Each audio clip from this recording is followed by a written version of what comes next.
أعوذ بالله من الشيطان الرجيم. بسم الله الرحمن الرحيم.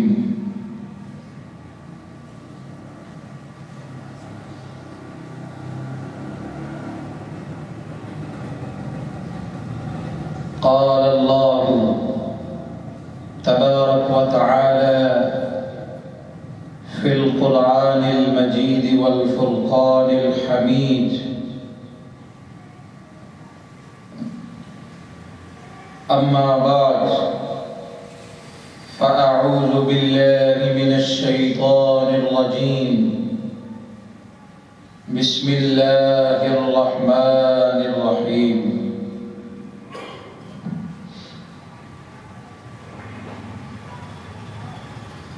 إن الله لا يغفر الذنوب جميعا.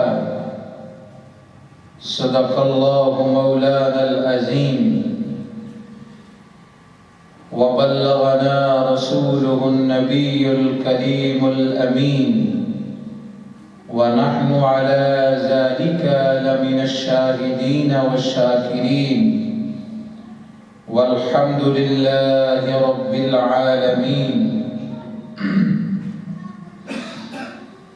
إن الله وملائكته يصلون على النبي يا أيها الذين آمنوا صلوا عليه وسلموا تسليما. اللهم صل على محمد وعلى آل محمد كما صليت على إبراهيم وعلى آل إبراهيم إنك حميد مجيد. اللهم بارك على محمد وعلى آل محمد كما باركت على إبراهيم وعلى آل إبراهيم إنك حميد مجيد.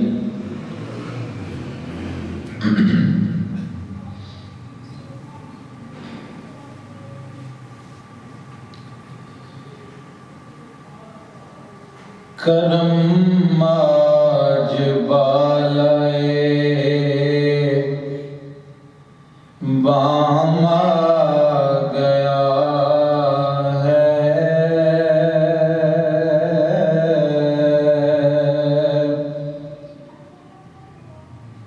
کرم آج بالائے بام آ گیا،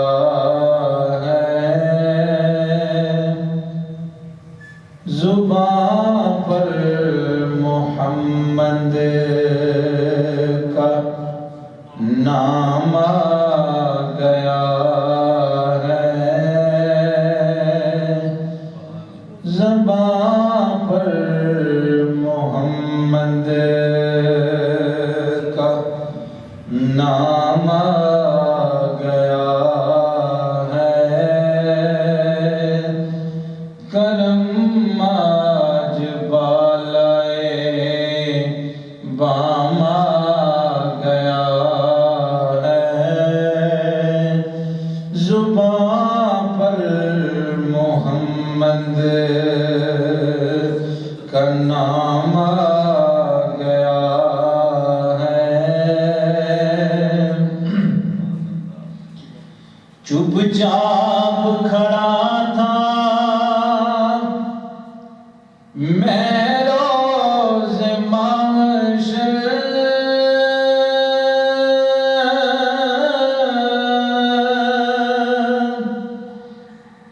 چپ چاپ کھڑا تھا میں روز محشر، ان کا وسیلہ کام آ گیا ہے، ان کا وسیلہ کام آ گیا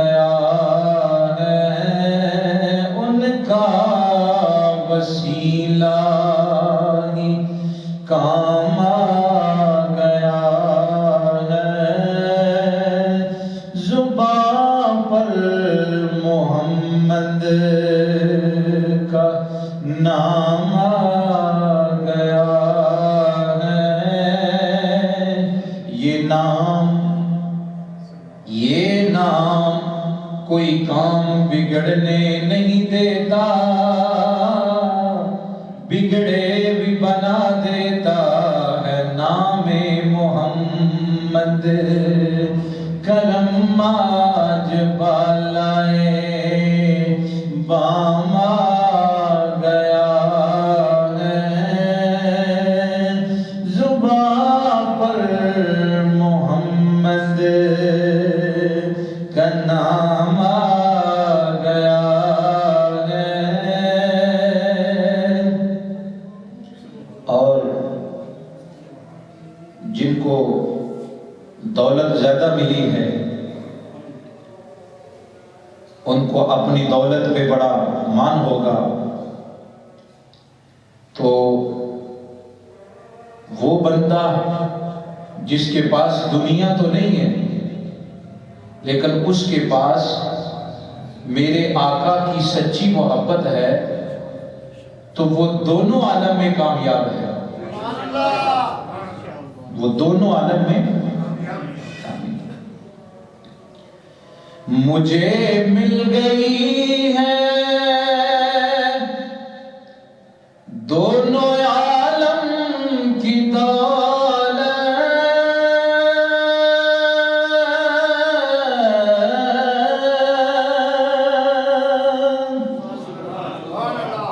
مجھے مل گئی ہے دونوں عالم کی دولت، مجھے مل گئی ہے دونوں عالم کی دولت، میرا ان کے منگتوں میں نام آ گیا، منگتوں میں نام آ گیا ہے، میرا ان کے منگتوں میں نام آ گیا ہے، میرا ان کے منگتوں میں نام آ گیا ہے۔ سبحان اللہ۔ اور ایک بندے کی یہ خواہش تھی کہ والدین کے حوالے سے میاں صاحب کے دو میں شعر پڑھتا ہوں اور پھر آگے جو ہے وہ گفتگو کا آغاز کرتے ہیں۔ کملی والے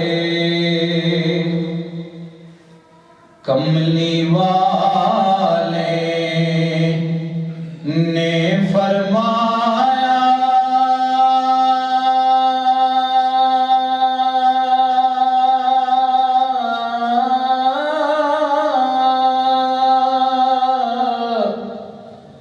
کر تو خدمت مادی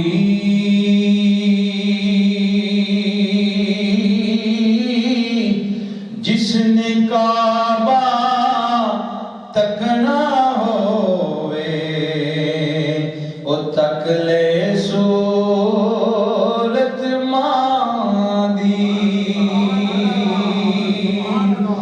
جس نے کعبہ تکنا ہوئے او تک لے صورت مادی، کہ بائی بائیاں دے بائی بائیاں دے اے دشمن ہندے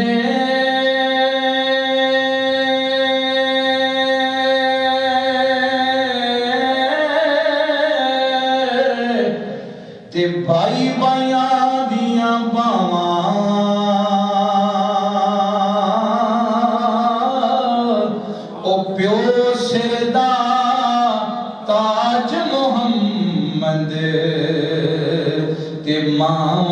ٹھنڈیاں چھاواں پیو سردا تاج محمد تے ماواں ٹھنڈیاں چھاواں اس لیے فرمایا اللہ سونیا کرم کمامی اللہ سونیا کرم کمامی ماں میری نو جنت پہنچامی ماں میری نو جنت پہنچامی کارے کے رحمت اتے نیمائے آئیں گی کیڑی رتے ماں میری نے باغ لگایا ماں میری نے باغ لگایا بر بر مشکاں پانی لایا بر بر مشکاں پانی لایا لگے انگوراں دے گچھے نیمائے آئیں گی کیڑی رتیں اچھا بولنا ماں تو بول بیٹھی ماں سامنے لبانو سی لیا کر جدو تینو سکون دی لوڑ پوے او پیر ماں دے دو کے پی لیا کر تے کملی والے سونے محبوب رب دے عزت ماں دی کر کے وکھا چھڑی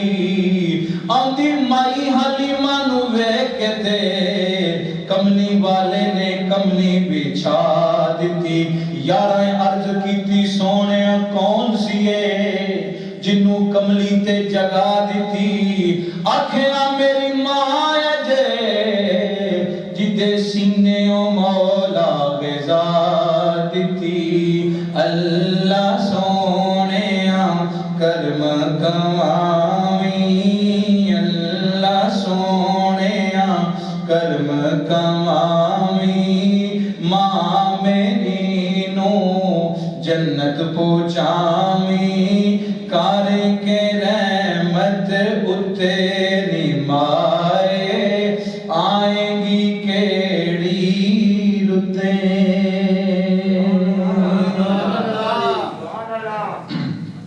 اللہ تعالیٰ سب دے والدین جنہ دے والدین چلے گئے اللہ انہاں دی بخشش و مغفرت کرے جنہ دے والدین زندہ نے اللہ تعالیٰ انہاں نو صحت تے تندرستی والی لمبی زندگی عطا فرمائے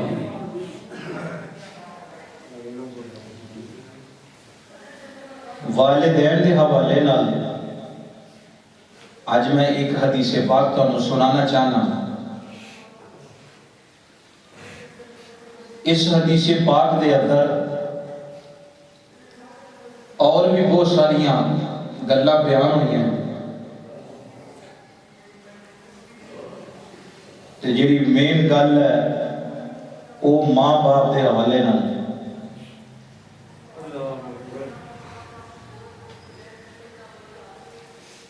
اعوذ باللہ من الشیطان الرجیم بسم اللہ الرحمن الرحیم حدثنا مسدد قال حدثنا اسماعیل بن ابراہیم قال حدثنا زياد بن مخراق قال حدثني تالسة بن مياس قال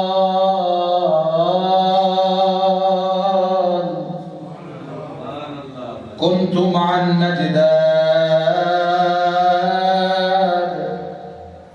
فأسبت ذنوبا لا أراها إلا من الكبائر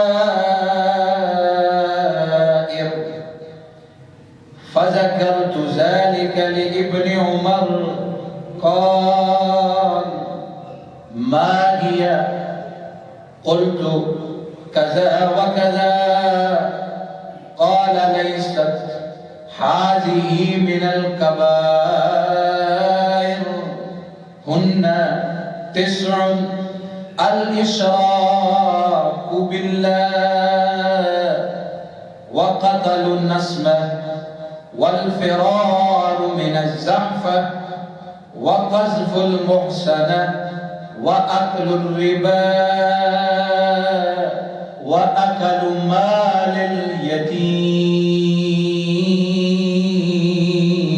اليتيم وإلحاد في المسجد والذي يستسخر وبكاء الوالدين من العقوق. قال لي ابن عمر أتفرق من النار وتحب أن تدخل الجنة؟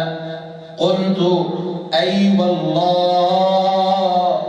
قال أحي والدك؟ قلت عندي أمي. قال فوالله لو ألنت لها الكلام وأطعمتها الطعام لتدخل الجنة ما اجتنبت الكبائر.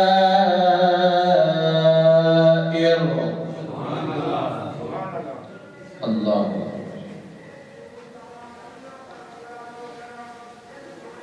یہ جو میں نے حدیث پاک آپ سے بیان فرمائی ہے، یہ حدیث پاک امام بخاری کی یہ کتاب ہے الادب المفرد. کیا ہے جی؟ الادب المفرد امام بخاری کی یہ کتاب ہے، اور انہوں نے اس کتاب میں جو پہلا باب آپ لائے ہیں، جو انہوں نے پہلا باب باندھا ہے، وہ والدین کی شان میں ہے. کس کی شان میں ہے؟ والدین کی شان میں. تو اس باب کے اندر 5واں جو باب ہے، اس کی یہ میں نے پہلی حدیث پاک آپ سے پڑھی ہے. حدیث پاک جو ہے اس کے اندر متعدد جو بات ہے وہ بیان ہو رہی ہے، لیکن جو انہوں نے اس بات کا جو مین پوائنٹ رکھا وہ ہے باب لین الکلام لوالدیہ، والدین سے نرم گفتاری،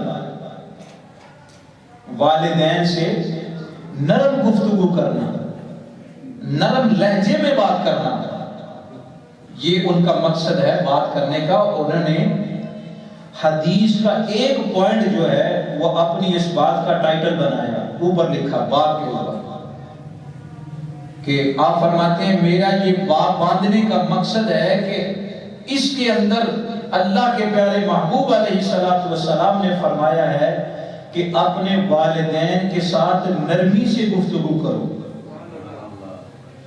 نرمی سے ان کے ساتھ پیش آؤ. یہ تو حدیث پاک ہے. اگر کوئی بندہ یہ چاہتا ہو کہ مجھے طریقہ مل جائے، مجھے کوئی ایسی کتاب ملے جس کے اندر لکھا ہو کہ والدین کے ساتھ کس طرح کا سلوک کرنا ہے، کیسے کیسے ان کے ساتھ پیش آنا ہے، تو اس بندے کے لیے اللہ کا کلام قرآن مجید جو ہے 15واں سپارہ سورہ بنی اسرائیل کا تقریباً 2 رکوع ہے یا 3 رکوع ہے، میرا خیال ہے 2 رکوع ہے. سورہ بنی اسرائیل کا یا تیسرا ہو سکتا ہے، ان دونوں میں ایک ہے۔ اس کے اندر اللہ تعالیٰ نے بڑی ڈیٹیل کے ساتھ، بڑے ہی آسان انداز کے ساتھ اللہ تعالیٰ نے والدین کے ساتھ حسن سلوک کرنے پر طریقہ بتایا ہے۔ کوئی ضرورت نہیں کہ کسی بک خانے میں جانا ہے، کون سی کتاب لینی ہے۔ اللہ کا کلام قرآن مجید جو ہے وہ آپ 15واں سپارہ سورہ بنی اسرائیل کا دوسرا یا غالباً تیسرا رکوع جو ہے، اس کے اندر اللہ تعالیٰ نے والدین کے ساتھ کس طرح سے گفتگو کرنی ہے، ان کو کس سچویشن میں ان کے ساتھ رویہ اچھا رکھنا ہے، وہ سارا بیان فرمایا ہے۔ اگر اللہ ہمیں توفیق دے پڑھنے کی، اگر اللہ ہمیں توفیق دے پڑھنے کی، تو اس کے اندر لکھا ہوا ہے۔ میں بطور برکت وہ آیات آپ کے سامنے پڑھ دیتا ہوں اور اس کا ترجمہ بھی میں بیان فرما دوں گا۔ فرمایا وَقَضَىٰ رَبُّكَ أَلَّا تَعْبُدُوا إِلَّا إِيَّاهُ وَبِالْوَالِدَيْنِ إِحْسَانًا إِمَّا يَبْلُغَنَّ عِندَكَ الْكِبَرَ أَحَدُهُمَا أَوْ كِلَاهُمَا فَلَا تَقُل لَّهُمَا أُفٍّ وَلَا تَنْهَرْهُمَا وَقُل لَّهُمَا قَوْلًا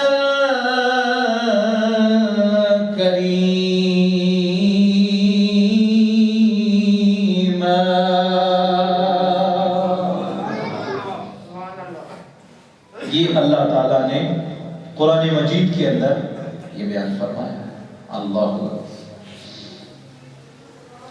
فرمایا وَقَضَىٰ رَبُّكَ، اپنے رب کی بات کو، اپنے رب کے حکم کو مانو۔ اللہ تعبدو، اور اسی کی عبادت کرو۔ تیرے رب کا تمہیں حکم ہے کہ تم اللہ کی عبادت کرے۔ اور آگے فرمایا تجھے تیرے رب کا حکم ہے کہ تو اللہ کی عبادت کرے اور اپنے والدین کے ساتھ حسن سلوک کرے، اپنے والدین کے ساتھ حسن سلوک کرے۔ میرے بزرگوں اور دوستوں توجہ رہے، یہ امر ہے۔ امر بمانا ہوتا ہے حکم، آرڈر۔ یہ اللہ کی طرف سے بندوں کی طرف یہ امر ہے۔ جو امر ہوتا ہے اس کے دو معنی ہوتے ہیں، واجب اور فرض۔ واجب اور فرض۔ جب اللہ کسی بات کا امر کرے، حکم دے، تو اس کے دو معنی ہیں، یا تو اس کا کرنا فرض ہے یا اس کا کرنا واجب ہے۔ اور یہاں جو ہے یہ فرض ہے، یعنی اللہ تعالی ہمیں بتانا چاہتا ہے کہ لوگوں، جہاں نماز پڑھنا فرض ہے، جہاں میری عبادت کرنا فرض ہے، وہاں میری عبادت کے ساتھ والدین کے ساتھ حسن سلوک کرنا بھی فرض ہے۔ دونوں چیزوں کو جوڑ کے بیان کیا۔ ایسا نہیں ہے کہ عبادت کا ذکر یہاں کر دیا ہو اور والدین کا ذکر جو ہے وہ فرق ڈال کے درمیان میں غیب رکھ کے کسی اور جگہ پہ بیان کر دیا ہو۔ ایسا نہیں، بلکہ متصل جوڑ کے بیان فرمایا۔ جہاں عبادت کا سوال، یہ کھڑکیاں کھول دیں، کھڑکی، جہاں عبادت کا ہے ذکر، وہیں ساتھ جو ہے وہ والدین کے ساتھ حسن سلوک ہے، تو کیا پتا چلا کہ حضرت نماز پڑھنا اگر فرض ہے نا تو والدین کے ساتھ حسن سلوک سے پیش آنا بھی فرض ہے۔ اب بندہ نماز والا فرض تو پورا کر رہا ہے، لیکن وہ جو دوسرا فرض ہے، نماز والا فرض تو تو نے مسجد میں پورا کیا ہے، لیکن اب رب فرماتے ایک اور فرض ہے، مسجد سے نکل اور گھر میں جا کے ایک فرض ادا کر، سجدہ میری بارگاہ میں کر اور ادب و احترام اپنے والدین کا کر۔ تو یہ دونوں فرض ہیں۔ اس بات سے یہ اندازہ ہو گیا کہ اگر ایک بندہ نماز کو فرض سمجھ کے تو فرض کر لیتا ہے، لیکن والدین کو فراموش کر دیتا ہے، تو سمجھ لو ایک طرف سے اس نے کام کیا، دوسری طرف سے وہی کام ضائع کر دیا۔ ایسے ہی ہے نا، آپ ایک برتن لیتے ہیں، برتن، اس برتن میں ایک طرف سے چیز کے داخل کرنے کی جگہ ہے، دوسری طرف اس کو روکنے کے لیے، اس کی حفاظت کرنے کے لیے نیچے جگہ ہے۔ تو داخل آپ نے اوپر سے کی ہے، نیچے سے اس کی حفاظت کرنے کے لیے، اس چیز کو بچانے کے لیے۔ جی اگر برتن اوپر سے بھی اس کو خالی ہو، نیچے سے بھی سوراخ ہو، تو آپ چیز کو داخل کریں گے اوپر سے، نیچے سے وہ پھر نکل جائے گی۔ آپ نے دکان سے سودا لیا، شاپر آپ کے ہاتھ میں ہے، اب جب تک شاپر نیچے تھے وہ جو سلامت رہا، چیز محفوظ رہی، اور جیسے ہی وہ نیچے سے پھٹا، اندر والی چیز نیچے گر گئی۔ تو فرمایا یوں سمجھ لو کہ نماز والا فرض تم نے پورا کیا، اب وہ فرض اندر ہے، اس کی حفاظت وہ والدین کا ادب و احترام ہے۔ اگر نماز پڑھ کے، حج کر کے، زکات دے کے، حج عمرے کر کے اگر والدین کا نافرمان ہو گیا تو سمجھو جو تو کمائی کر کے آیا ہے وہ تجھے کمائی کر کے بھی تو ضائع کر چکا ہے۔ اس لیے اللہ فرماتا ہے نماز پڑھو نہیں، نماز قائم کرو۔ مطلب یہ ہے پڑھنا اور ہوتا ہے اور نماز کی حفاظت کرنا اور ہوتا ہے۔ اور لوگ سوال کرتے ہیں کہ مولوی صاحب تم مسجدوں میں بعض لوگوں کو تبلیغ کرتے ہو نماز پڑھو نماز پڑھو، رب نے تو نماز پڑھنے کا نہیں کہا۔ تو قائم بمعنی یہی ہے کہ حضرت تو نے نماز پڑھی ہے، تیرے والدین تیرے سامنے موجود ہیں، اب اللہ فرماتا ہے پڑھ لی ہے، اب اس کی حفاظت کر۔ اب اس کی حفاظت کیسے ہوگی؟ فرمایا نماز تم میری پڑھو گے، لیکن اگر تم چاہتے ہو کہ ہمیں حج اکبر کا ثواب ملے تو فرمایا اے نماز پڑھنے والے نمازی، اے حج کرنے والے حاجی، اے زکات دینے والے زکاتی، اے عمرہ کرنے والے، اے لوگوں اعمال صالحہ کرنے والے، پروفیسر، ڈاکٹر، عالم، جاہل، پیر، غریب، سب، فرمایا تم چاہتے ہو اللہ ہمیں حج اکبر کا ثواب عطا فرمائے تو فرمایا نماز پڑھ لی ہے، اب گھر جا، خوشی کے ساتھ، محبت کے ساتھ اپنے ماں باپ کے چہرے کو دیکھ، اللہ تجھے مقبول حج کا ثواب عطا فرمائے۔ حج مقبول کا ثواب عطا فرمائے گا۔ یہ لفظ تو ہم ادا کر سکتے ہیں لیکن اس لفظ کی تہ تک ہم نہیں جا سکتے۔ حج مقبول کا مطلب ہے ایسا حج جس کا اللہ کی بارگاہ میں اس کا ثواب دیا جا رہا ہے۔ اللہ اکبر۔ اسی لیے فرمایا